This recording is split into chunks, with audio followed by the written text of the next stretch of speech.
అపవిత్రాత్మలు పట్టిన వారు అంగీకరించారు, అపవిత్రాత్మలు అంగీకరించాయి.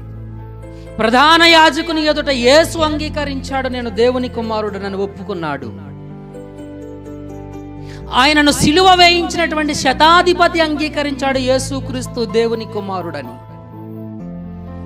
ఇక్కడ అంగీకారం తెలపని వారు ఎవరైనా ఉన్నారు అని అంటే మనమే.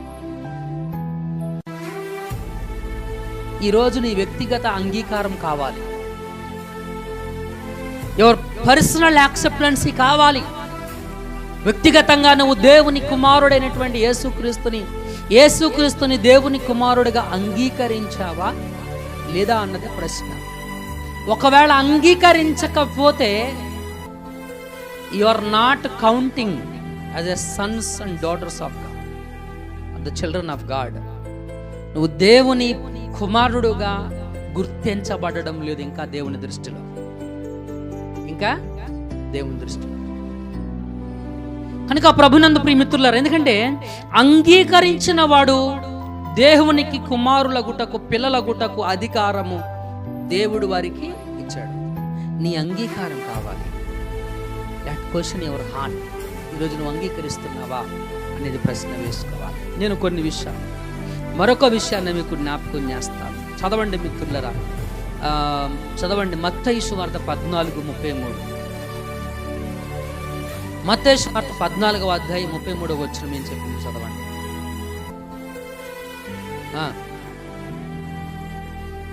వారు ధోని ఎక్కినప్పుడు గాలి కలిగెను, గాలి అణిగెను, అంతటా ధోనిలోనున్న వారును వచ్చి నిజముగా ఏం చెప్పారంట? దేవుని కుమారుడు అని చెప్పారు. ఎవరు? ధోనిలో ఉన్నవారు. ధోనిలో ఉన్నవారు ఒప్పుకున్నారు, నువ్వు నిజముగా దేవుని కుమారుడు అని చెప్పి ఏం చేశారు? ఆయనకి మొక్కారు. This is what we have to do. మనం చేయాల్సిన పని అదే.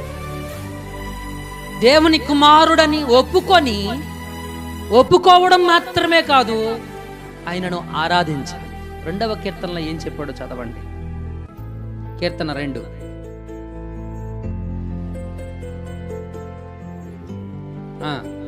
ఫస్ట్ నుంచి కాదు చెప్తాం. 2వ కీర్తన 12వ వచనం. ఆయన కోపము త్వరగా రగులుకొనును. ఏం చేయాలంట? చెప్పాలి. ఏం చేయాలంట?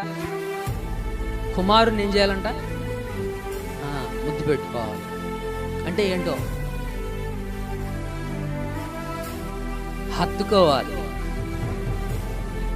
ముద్దు పెట్టుకుని అనే మాటకు మరొక భావం చెప్తాను. అంటే ఆరాధించాలి, మ్రొక్కాలి, పూజించాలి.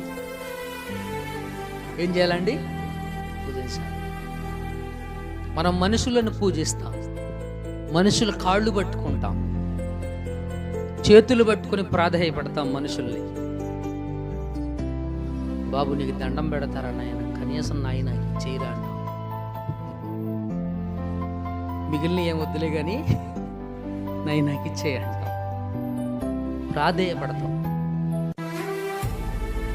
మనుషులకు కాదు మనం ప్రాధేయపడాల్సి, మనుషులకు కాదు మనం నమస్కారం చేయాల్సి, మనుషులకు కాదు మనం మొక్కుకోవాల్సి. బాబు ఈ ఒక్క సహాయం చేసి పెట్టిన అడుగుతాము లేదా? We don't ask god. అలా మనం దేవుణ్ణి అడగం. తండ్రి ఈ ఒక్క సహాయం నాకు చేసి పెట్టని అడగం. అయినా నీకు నమస్కారం ప్రభువా, నీకు దండం, నీకు కృతజ్ఞతలు నేను నాకు ఈ పని చేసి పెట్టు అని దేవుణ్ణి మనం అడగం. అలాగూ దేవునికి మనం మొక్కం. ఎందుకంటే ఆయన దేవుని కుమారుడని అంగీకారం మన దగ్గర లేదు. we are not accepting him. Accept చేయలేదు ఇంకా చాలా మంది. కాబట్టి ప్రభునందు ప్రియమిత్రులను చాలా జాగ్రత్త జ్ఞాపకం చేసుకోవాలి. ఇక్కడ మనం చేయాల్సినటువంటి పని ఏంటంటే, దేవుని ఆజ్ఞ కూడా అదే, కుమారుణ్ణి ముద్దు పెట్టుకోవాలి. కుమారుని ఏం చేయాలంట? ముద్దు పెట్టుకోవాలి. ముద్దు పెట్టుకోకపోతే ఏం జరిగిద్దంట? ఆయన కోపించును. ఏం చేస్తాడు ఆయన? దేవుడు కోపగించుకుంటాడు. అప్పుడు మీరు త్రోవ తప్పి నశించెదరు, కానీ ఆయన ఆశ్రయించిన వారు ధనిలు అవుతారు. త్రోవ తప్పి నశిస్తారు.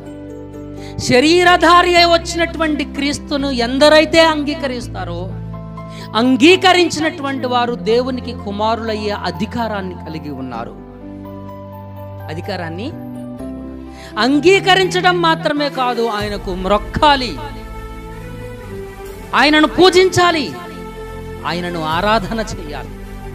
ఆయనను ఆరాధన చేయాలి. అందుకని మనం ఏది అడిగినా ఆయన నామములో అడగమన్నాడు. మనం ప్రార్థన చేసేటప్పుడు యేసు నామంలో ఈ మనవులను